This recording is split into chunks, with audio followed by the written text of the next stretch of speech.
Perkenalkan, nama aku Nunik Septi Pratiwi. Aku dari Fakultas Ilmu Kesehatan Universitas Islam Al-Ihya, Prodi Gizi. Di sini aku mau ngebahas tentang unsur kebudayaan dan nilai budaya dalam masyarakat. Pasti masih ada yang bertanya-tanya ya, kebudayaan itu apa sih? Kata budaya berasal dari bahasa Sanskerta yaitu budaya yang merupakan bentuk jamak dari budhi yang berarti budi dan akal. Di sini juga ada definisi kebudayaan menurut para ahli. Salah satunya ada dari menurut E.B. Taylor. Kebudayaan adalah kompleks yang mencakup pengetahuan, kepercayaan, kesenian, moral, hukum, adat dan yang didapatkan oleh manusia sebagai anggota masyarakat. Nah, terus di sini ada menurut ilmu antropologi, kebudayaan adalah keseluruhan sistem gagasan, tindakan dan hasil karya manusia dalam kehidupan masyarakat yang dijadikan milik diri manusia dengan belajar. Di sini jadi kemungkinan semua yang dilakukan oleh manusia itu semuanya kebudayaan. Maksud dari apa yang dilakukan manusia itu kebudayaan sendiri, yaitu contohnya seperti kita makan dengan budaya kita sendiri, kita makan pakai tangan kanan atau dan lain sebagainya. Dan contoh lainnya pun misalkan kita makan ada waktunya, ada waktu siang jam 9, sore jam 3, malam jam 7 misalkan seperti itu. Di dalam unsur kebudayaan itu tersendiri ada 3 wujud kebudayaan. Menurut Gigi Honigman dalam buku antropologi yang berjudul The World of Man membedakan adanya 3 gejala kebudayaan, yaitu aides, activity, dan arfet. Kebudayaan ada 3 wujud, yaitu 1. Wujud kebudayaan sebagai suatu kompleks dari ide, gagasan, nilai, norma, peraturan, dan sebagainya. Contohnya yaitu adat atau adat istiadat. Kedua, ada wujud kebudayaan sebagai suatu kompleks, aktivitas serta tindakan berpola dari manusia dalam masyarakat. Wujud kedua ini disebut sistem sosial.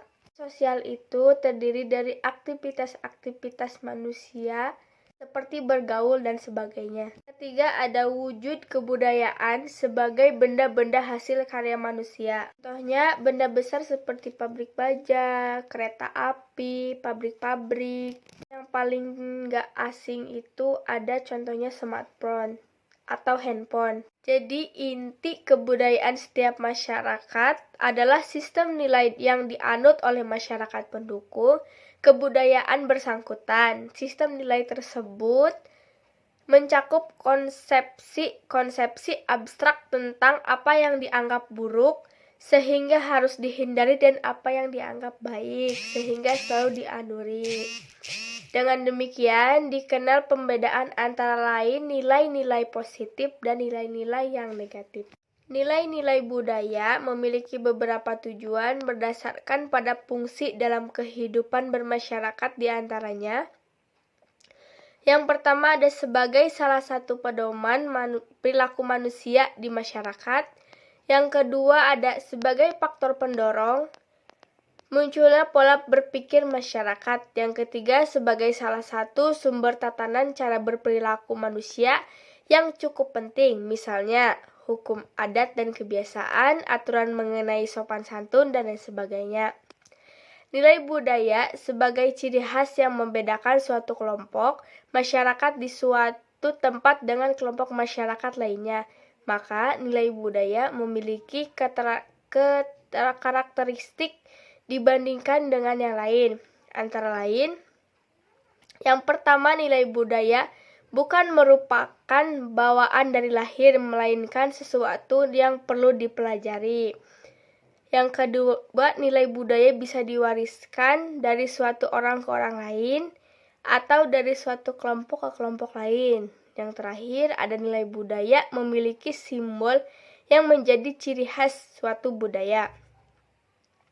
Nilai budaya dalam masyarakat yang pertama ada selalu mengatakan permisi, selalu sopan santun, seorang gadis dilarang duduk di depan pintu misalnya.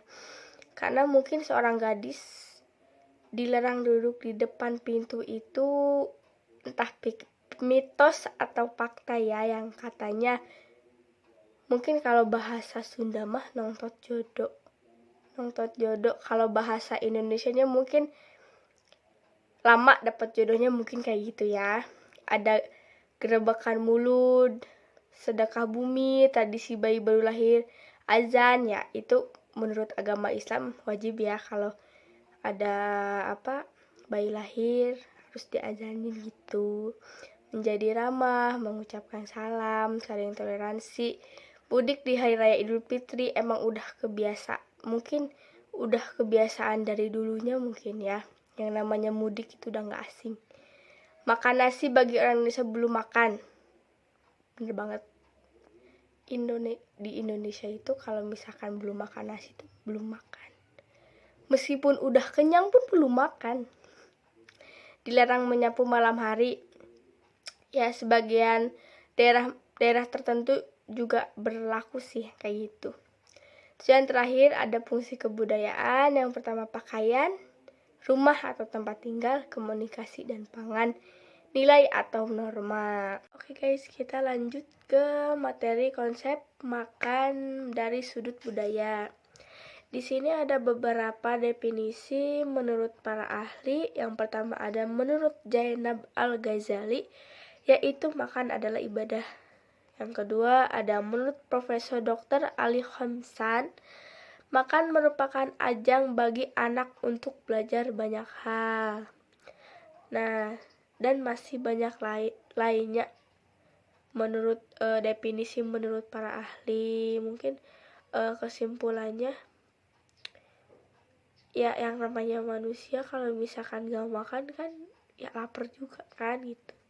Intinya makan adalah ibadah, oke. Makan buat kenyangin perut, oke. Di sini ada beberapa definisi makan lainnya, ada sampai 11 mungkin lebih ya. Cuman yang di sini dirangkum cuman ada 11. Cuman kalau dibacain semua kepanjangan. Nah, yang terakhir ada makan menurut Ustadz Zainul. Makan adalah proses awal membangun tubuh yang ideal dan proporsional, sedangkan gizi atau nutrisi adalah kandungan terpilih dari makan yang kita cerna. Bisa juga bisa. Terus ada pola makan. Pola makan adalah suatu cara atau usaha dalam pengaturan jumlah dan jenis makanan dengan informasi gambaran dengan meliputi pertahanan kesehatan, status nutrisi, mencegah atau membantu kesembuhan penyakit. Pola makan juga didefinisikan sebagai karakteristik dari kegiatan yang berulang kali makan individu atau setiap orang makan dalam memenuhi kebutuhan makanan. Ada 3 komponen makanan. Yang pertama ada jenis makanan, yang kedua ada frekuensi makanan, dan ada yang ketiga yang terakhir yaitu jumlah makan. Untuk jenis makan itu udah gak asing lagi ya. Jenis makanan adalah sejenis makanan pokok dimakan setiap hari, terdiri dari makanan pokok, lauk hewani, lauk nabati, sayuran dan sebagainya. Ada di sini frekuensi makanan. Frekuensi makan adalah beberapa kali makan dalam sehari, meliputi makan pagi, makan siang, makan malam, dan makan selingan, atau bisa juga makan malam. Ada jumlah makan. Jumlah makan adalah banyaknya makanan yang dimakan dalam setiap orang atau setiap individu dalam kelompok. Di sini faktor yang mempengaruhi pola makan yaitu yang pertama ada faktor ekonomi, faktor sosiobudaya, ada faktor agama, juga faktor pendidikan, faktor lingkungan, faktor kebiasaan makan, dan lain sebagainya. Adapun pola makanan seimbang, jenis dan jumlah makanan sehari-hari ialah cara makan seseorang individu atau sekelompok orang dengan mengkonsumsi makanan yang mengandung karbohidrat, protein, sayuran, dan buah-buahan frekuensi 3 kali sehari dengan makan salingan pagi dan siang dengan mencapai gizi tubuh yang cukup, dan pola yang berlebihan dapat mengakibatkan kegemukan dan obesitas tubuh. Jadi makan pun ada, kalau bahasa mungkin ada aturannya ya, misalkan makan, ada juga yang bilang makanlah sebelum lapar, berhentilah sebelum kenyang. Di sini ada pengaruh budaya terhadap pola makan. Nah, suatu hidangan dianggap tidak akan sempurna jika tidak terdapat makanan pokok di dalamnya. Meskipun begitu, pandangan sosial budaya menganggap makanan mempunyai arti yang lebih luas daripada hanya sebagai sumber gizi. Hal ini terkait dengan adanya kepercayaan, posisi, pertemanan, serta kedamaian dalam kehidupan manusia. Terus ada makanan sebagai simbol budaya. Ini contohnya masyarakat Minangkabau. Pada masyarakat Minangkabau, sebagai jenis bahan yang berasal dari alam, tumbuhan dan hewan, telah mampu diolah menjadi berbagai jenis makanan. Apabila jenis bahan tumbuhan lebih banyak diolah menjadi jenis makanan, sementara jenis bahan hewani lebih banyak diolah menjadi makanan lauk pauk. Tadi ada makanan ringan menjadi kue, cemilan, dan sebagainya. Di sini ada memahami budaya melalui makanan. Yang pertama, ada makanan merupakan kebutuhan sehari-hari manusia. Yang kedua, ada manusia tidak dapat hidup tanpa makan. Yang ketiga, urusan makan atau kuliner tidak sederhana. Yang keempat, makan bukan hanya sekedar mengenyangkan perut dan memenuhi kebutuhan, namun bisa memiliki nilai lain. Ada juga perbedaan nilai budaya dalam makan. Mungkin setiap daerah ataupun setiap negara tuh banyak perbedaan dalam aturan makan. Contohnya ada Arab Saudi menjilati jari tangan sehabis makan. Nah, yang kedua, terus ada Indonesia makan bersila, Arab Saudi makan mengangkat satu kaki. Jadi mungkin ada adab tertentu, ada kebiasaan-kebiasaan tertentu di suatu daerah. Itu misalkan Arab Saudi menjilati tangan, mungkin Arab Saudi menjilati tangan sehabis makan itu dia makan pakai tangan, dan di tangan pun masih ada sisa-sisa sejenis bumbu ataupun apa itu, terus emang mungkin lebih nikmat gitu kalau misalkan habis makan jarinya dijilat-jilat gitu. Kalau Indonesia makan bersila, kalau di Indonesia makan bersila tuh kalau misalkan duduk bersila itu untuk kebiasaannya untuk laki-laki. Arab Saudi mengangkat satu kaki. Dalam makan pun ada nilai etika dan kesopanan dalam makan berbeda. Sesuai dengan budayaannya, ada kalanya suatu yang dianggap sopan pun di daerah tertentu itu dianggap tidak sopan. Yang dianggap biasa di suatu budaya mungkin dianggap tidak biasa ya. Contohnya tadi yang di Arab Saudi menjilati tangan sehabis makan itu mungkin sebagian orang jorok ataupun sebagainya.